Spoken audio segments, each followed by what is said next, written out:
You think walking into a Rolex dealer is about buying a watch. It's not. It's an audition. The product is invisible, the customer is a candidate, and the price tag is just the down payment on a years-long game of judgment. This isn't just retail, it's a velvet rope economy, and you are the one being evaluated. By the end of this video, you'll understand the unwritten rules Rolex dealers use to judge you and how to play their game to finally get the call. If you're ready to master the world of luxury, like this video, subscribe and hit the notification bell so you don't miss a thing. To understand why you're being interrogated over a watch, you have to understand the money. The gap between the official retail price and the real-world market value is enormous. As of 2025, the premium on a steel GMT Master 2 Pepsi is over 107%.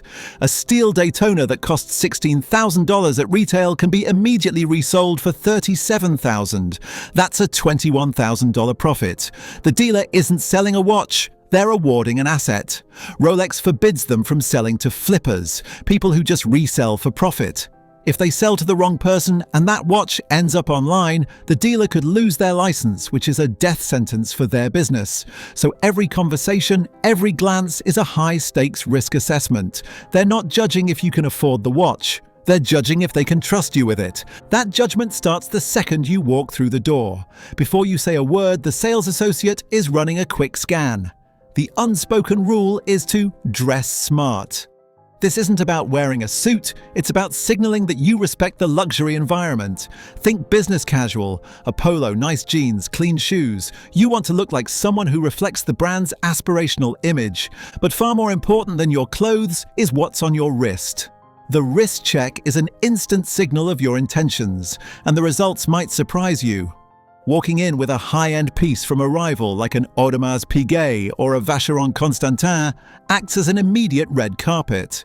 It tells them you're an established collector with serious purchasing power, not a tourist. But here's the counterintuitive play. Wearing a more modest but respected enthusiast's watch, like a vintage Seiko or an Omega Speedmaster, can be even more powerful. It signals a genuine passion for watches, not just status. It proves you're a watch person, the exact kind of end user they want. The worst thing you can wear is a fashion watch or a cheap homage. If you're not sure, it's better to go bare-wristed and let your words do the talking. Once you've passed the visual test, the real interrogation begins. The conversation is a subtle interview designed to separate the enthusiast from the speculator. First, you have to pass the knowledge test. You're expected to have done your research. Don't just name a popular model. Impress them by knowing the nuances between different versions, a little of the brand's history, or the specifics of the movement. This proves your interest is deep, not just a casual whim. But the single most important part of the entire process is your story.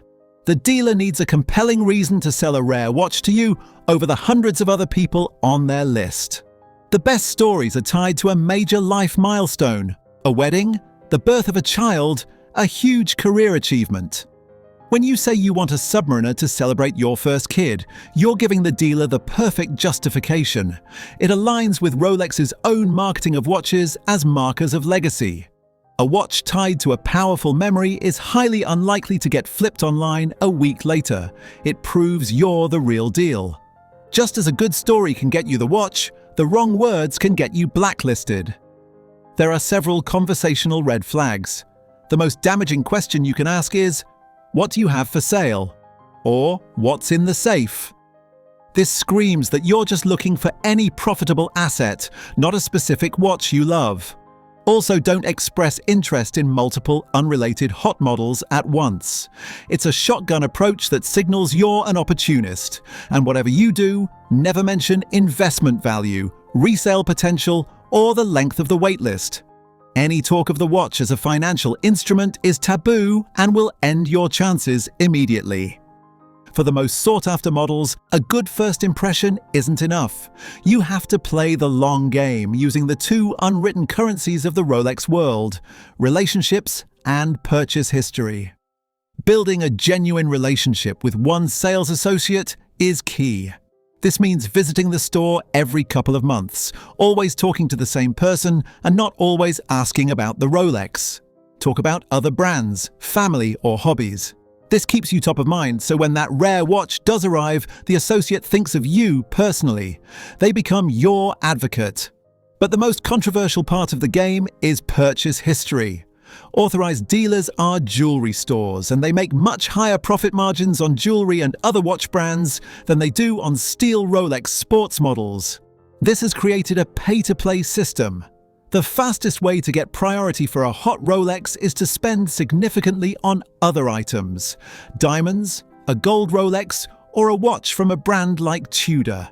Anecdotes suggest that getting a steel Daytona in a city like New York could require a purchase history well into the six figures. One dealer in the Bay Area reportedly had over 400 clients with spending histories exceeding $1 million. In that world, your spending is the only thing that matters. This forces you into a difficult choice. You can pay an extra $10,000 for a GMT on the grey market tomorrow. Or you can spend that same $10,000 on a diamond necklace at the authorized dealer in the hope that it earns you the right to buy the watch at retail someday. You're still paying the premium, you're just paying it directly to the dealer. So let's recap the code. Rolex dealers are gatekeepers, and their judgment is a calculated defense of their business. First, they judge your appearance and your wrist to see if you're a serious enthusiast who respects their world. Second, they judge your story and your knowledge to prove you're a passionate collector, not a flipper. And finally, in many cases, they judge your wallet, using your purchase history on other high-margin items to decide who is the most valuable long-term client.